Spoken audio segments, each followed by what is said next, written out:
আপনারা জানেন যে তৃণমূল কংগ্রেসের প্রথম দিন থেকে কংগ্রেস ছেড়ে তৃণমূলের যেটা জয়েন করেছিলাম কোর্টে এফিডেভিট করে, তার মধ্যে আমিও ছিলাম।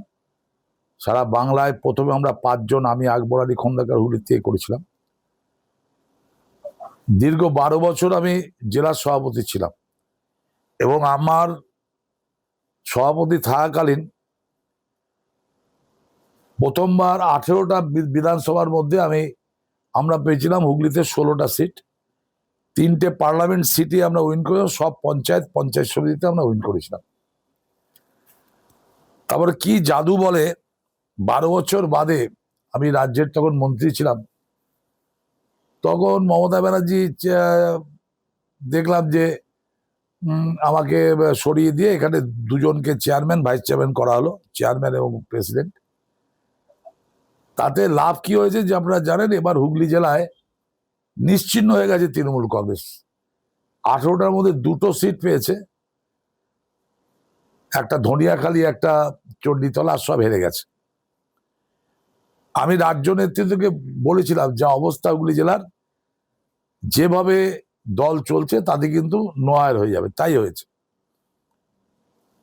এবং আপনারা জানেন যে এই তৃণমূল করতে গিয়ে আমাকে গুলি চালানো হয়েছিল। সিপিএম থেকে মার্ক্সবাদী কমিউনিস্ট পার্টি চেয়েছিল আমাকে খুন করে দিতে। চুচুড়া হাসপাতালে আমি পেশেন্ট দেখতে গেছিলাম, সেই টাইমে গুলি চালায়, তখন আপনারা সবাই ছিলেন। আমি গোঘাটে আমাকে অ্যাটাক করা হয়েছিল।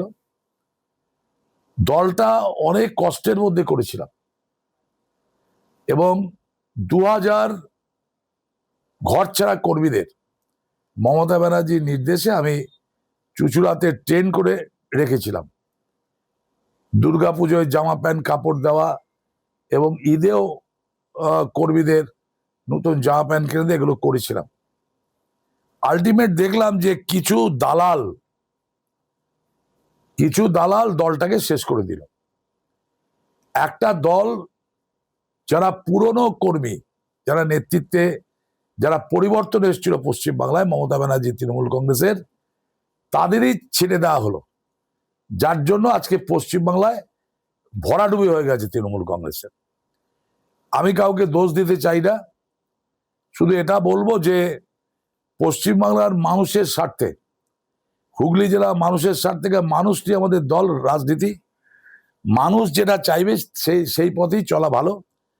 এবং আমি প্রায় 2 মাস, আপনারা জানেন যে আমি সপ্তগ্রামে এবার টিকিট চাইনি, আমি চেয়েছিলাম পান্ডুয়াতে, কিন্তু পার্টির নেতৃত্ব মনে করেছে আমাকে টিকিট দেয়নি। তাতে রেজাল্ট দেখলাম ভরাডুবি হয়েছে। এটা একটা রিয়াকশন আছে। আমি বলবো হুগলি জেলার মানুষ অত্যন্ত দুঃখিত ছিল আমাকে টিকিট না দেওয়ার। তার ফল কিন্তু তৃণমূল কংগ্রেস পেয়ে গেছে হুগলি জেলায়, যার ফলে আমি 2 মাস ধরে অনেক চিন্তা ভাবনা করলাম। সাধারণ মানুষ, বুদ্ধিজীবী, আমার কর্মী যারা, তাদের সঙ্গে আলোচনা করে সিদ্ধান্ত নিলাম যে তৃণমূল কংগ্রেস একটা হয় না। যে তৃণমূল কংগ্রেসের সভানেত্রী যিনি, তাকে বাদ দিয়ে আরেকটা তৃণমূল কংগ্রেস, আবার মাঝখানে একটা ছোট্ট তৃণমূল কংগ্রেস, মানে 3টে তৃণমূল কংগ্রেস পশ্চিমবাংলায় চলছে। সেই তৃণমূল কংগ্রেস করা আমার পক্ষে সম্ভব নয়, কারণ আমরা মানুষের আস্থা বিশ্বাস আমরা হারিয়েছি। পশ্চিমবাংলার মানুষ, হুগলি জেলার মানুষ তৃণমূল কংগ্রেসকে বিশ্বাস করেছিল, কিন্তু আমাদের কিছু নেতৃত্বের ত্রুটি এবং আমি বলবো যে অল ইন্ডিয়া জেনারেল সেক্রেটারির ত্রুটি কাজের, এর জন্য তৃণমূল কংগ্রেস আজকে শেষ হয়ে গেছে।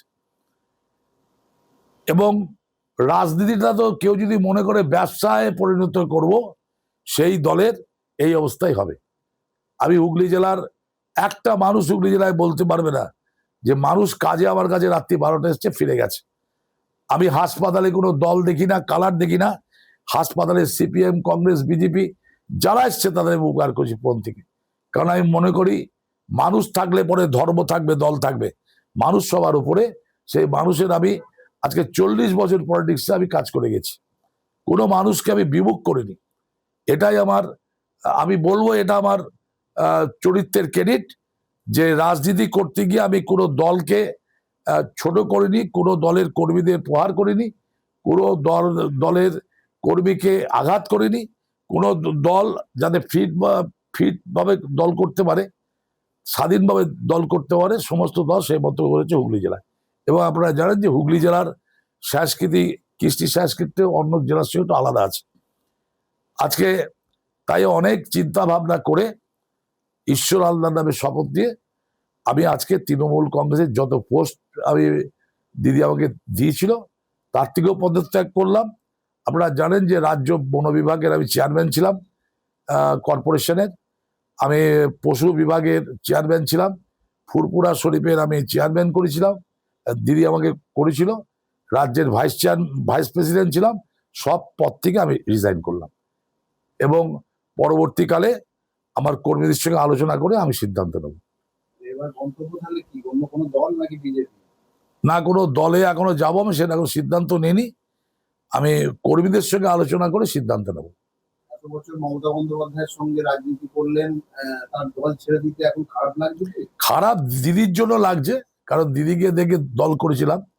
আমি মনে করি এই দলের সর্বনাশের জন্য দিদির যতটা দায়ী না, দলের 2-1 জন দায়ী আছে। দিদি আমাকে ফোন করেছিল, দিদি আমাকে বলেছিল যে চিন্তা করো না, আমি আছি। দিদির প্রতি আমার শ্রদ্ধা যতদিন বাঁচবো ততদিন থাকবে। এখনো আমি মনে করি তৃণমূলের সর্বোচ্চ নেত্রীর নাম মমতা ব্যানার্জি, কিন্তু আমার দুঃখ লাগছে যে মমতা ব্যানার্জির সঙ্গে আর দলটা করবো না। আমি সিদ্ধান্ত নিয়েছি দল ছাড়ার। প্রায় 2 মাস ধরে চিন্তা ভাবনা করেছি বিশেষত রেজাল্টের পর। অনেকদিন আমি 6-7 মাস আগে থেকে চিন্তা করেছিলাম, রাজ্য নেত্রীকে জানিয়েছিলাম, কিন্তু কোনো ভ্রুক্ষেপ করা হয়নি। রেজাল্ট পেয়ে গেছে, রেজাল্ট বেরোনোর পর আমি পুরোপুরি সিদ্ধান্ত নিয়েছি। হ্যাঁ, ক্ষমতা থাকলেও করতাম না। মমতা বন্দ্যোপাধ্যায় বলেছেন যে 21শে জুলাইয়ের আগে যারা দল ছাড়া হবে তারা ছেড়ে দিতে পারে, সেই কারণে কি আপনি 21শে জুলাই আগে দল? না, আমি কারো দয়ায় দল করিনি, দয়ায় দল করিও না, ঠিক আছে? স্ট্যান্ড হবে আমি শহীদ বেদি বানিয়ে, পার্টির তলায় আমি শহীদ বেদি বানিয়ে মালদান করব। অভিষেক বন্দ্যোপাধ্যায় একটা কথা বলেছেন যে যারা ইডি সিবিআই কে ভয় পাচ্ছে তারা অন্য শিবিরে যাচ্ছে, নাহলে বিজেপির সঙ্গে সেটিং করছে। আসল কথা, অভিষেক ব্যানার্জি ভয় পাচ্ছে কারণ অনেকগুলো কেস আছে তো, ও এখন পালিয়ে ঘুরছে। ওর কারোর সম্বন্ধে বলা শোভা পায় না, ওর জন্যই দল আজকে শেষ হয়ে গেছে। দাদা, একের পর এক বিধায়ক, তৎকালীন নেতারা বিদ্রোহ প্রকাশ করেছে এই আইপ্যাক এবং অভিষেক বন্দ্যোপাধ্যায়ের নামে। আপনি কি সেই কথা বলতে চাইছেন? আইপ্যাকটা হচ্ছে তোলাবাজির প্যাক, আইপ্যাক ফাইপ্যাক নয়। এরা মাল নিয়েছে, অনেককে টিকিট দেবে বলে টাকা নিয়েছে, বিধানসভার টিকিট পাই বলে টাকা নিয়েছে। আমার অফিসে এসেছিল, ঘাট ধাক্কা দিয়ে বের করে দিয়েছে আমি আইপ্যাক। আপনাদের মতন সিনিয়র নেতৃত্বরা যখন এই দলের অবক্ষয় নেতৃত্বে জানিয়েছিলেন, তখন কি কোনো রকম ব্যবস্থা গ্রহণ করে? দেখছি করেছে। আপনি বললেন মুষ্টিমেয় 2-1 জন দলটাকে শেষ করে দিয়েছে, সেই নামগুলো কি বলা যাবে? না, নাম বলছি না, তারা সব অল ইন্ডিয়া। একাংশ জল্পনা শুরু হয়েছে তপন দাশগুপ্ত তৃণমূল ছেড়ে বিজেপিতে যোগ দিচ্ছে। কেউ বাবা দিয়েছে স্বপ্ন ওপর থেকে, যারা বলছে তাদের বাপরা দিয়েছে স্বপ্ন ওপর থেকে। আমি কি করবো সেটা তো আমার সিদ্ধান্ত। আমি তৃণমূল কংগ্রেস করব না। কংগ্রেস আছে, সিপিএম আছে, ফরওয়ার্ড ব্লক আছে, হ্যাঁ, বিজেপি আছে। আমি কোন দল সেটা আমি সিদ্ধান্ত নেবো, আমি প্রেস দেখে সেটা জানিয়েও দেবো। যেখানে মুখ্যমন্ত্রী আপনাকে ফোঁটা দিত, ভাই বলতো, হ্যাঁ, সেই মুখ্যমন্ত্রী হাত ছেড়ে দিচ্ছে, কোথাও একটা নিশ্চয়ই মনে কষ্ট আছে, দিদিকে ছেড়ে যাওয়ার কষ্ট, সেটা সহ্য করছি। কারণ দিদি মাথার উপরে থেকেও যারা দিদিকে ইউজ করেছে, দলটাকে শেষ করেছে, আমি তাদের বিরুদ্ধে আমার ক্ষোভ। এই ক্ষোভে আমি দল ছাড়ছি। তৃণমূল কংগ্রেসে আর করবো না, অন্য কোনো দল করে সেটা পরে চিন্তা ভাবনা করবো। বলছি যে অসিত মজুমদারকে এই খারাপ সময়ে তৃণমূল জেলা সভাপতি করেছে, সেটা থেকে আপনার এটা একটা পোস্ট নাকি? এটা আমি 12 বছর ছিলাম, 20 বছর আগে। এসব কোনো পোস্ট নয়। আর কারো মতো পলিটিক্স আমার কোনো হিংসা নেই। যে হয়েছে। আর আমি এরকম অনেকবার সভাপতি হয়েছি, তাদের লাভ কিছু হয়নি। 9 বছর জেলা সভাপতি ছিলাম। এটা মার্ক্সবাদী তৃণমূল কংগ্রেস। দাদা, এক সময় আপনার সতীর্থ ছিল শুভেন্দু অধিকারী, তৃণমূল কংগ্রেসের বিধায়ক, এখন তিনি বর্তমান মুখ্যমন্ত্রী, কিভাবে দেখলেন? শুভেন্দু অধিকারী ভালো ছেলে। সত্যি কথা বলতে কি, মুকুল রায় দলটাকে তৈরি করেছিল দিদির সঙ্গে থেকে, তাকে ডিপ্রাইভ করা হয়েছে, সরিয়ে দেওয়া হয়েছে। অর্জুন সিংকে সরিয়ে দেওয়া হয়েছে। শুভেন্দু অধিকারীর মতো ভালো সংগঠনকে সরিয়ে দেওয়া হয়েছিল। তাপস রায়কে সরিয়ে দেওয়া হয়েছে। সবটাই এক ব্যক্তির জন্য, তাকে এস্টাবলিশ করার জন্য এদের বলির পাঠা করা হয়েছিল। মানুষ তার জবাব দিয়ে দিয়েছে পশ্চিমবাংলার মানুষ। অভিষেক ব্যানার্জি বলছে যদি সবাই আসে তাহলে দলে যদি আসে তাহলে আমি নিজে দল থেকে আগে ছাড়েনি কেন? ওকে দল করতে গিয়ে বলেছিল, ডুবিয়ে দিয়ে এখন বলছে ছাড়বো। অভিষেক ব্যানার্জি পদত্যাগ করার সময় পার হয়ে গেছে, তাই তো? এখন আর পদত্যাগ করে কোনো লাভ লাভ কিছু হবে না। যারা তো চলে যাওয়ার তো চলেই গেছে, তাদের লাভ কি হয়েছে? বর্তমান মুখ্যমন্ত্রী শুভেন্দু অধিকারী, আপনি খুশি? ভালো কাজ করছে, আমি নিশ্চয়ই খুশি। যে ভালো করবে তার জন্য খুশি, এবং প্রতিটি পদক্ষেপ ওর ভালো হচ্ছে। শিশির দাস সঙ্গে আমরা দীর্ঘদিন দল করেছি, ওর বাবা, আমরা একসঙ্গে আন্দোলন করেছি দল।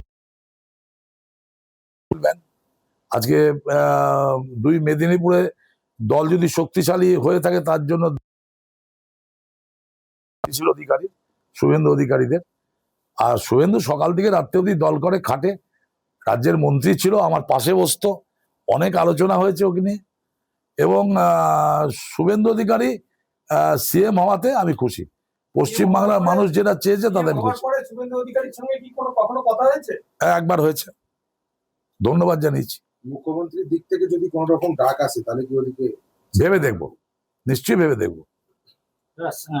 নির্বাচনের আগে 57টা সিটিং ক্যান্ডিডেটকে বসিয়ে দেওয়া হয়েছিল, এটা কি একটা বড় কারণ হতে পারে মনে হয়? এটা তো কারণ আছেই। আপনারা কি মনে করেন যে তপন দাশগুপ্ত দাঁড়ায়নি, এর এফেক্ট হুগলি জেলার মানুষের মধ্যে হয়নি? আজকে হুগলি জেলায় 2টো সিট পায়।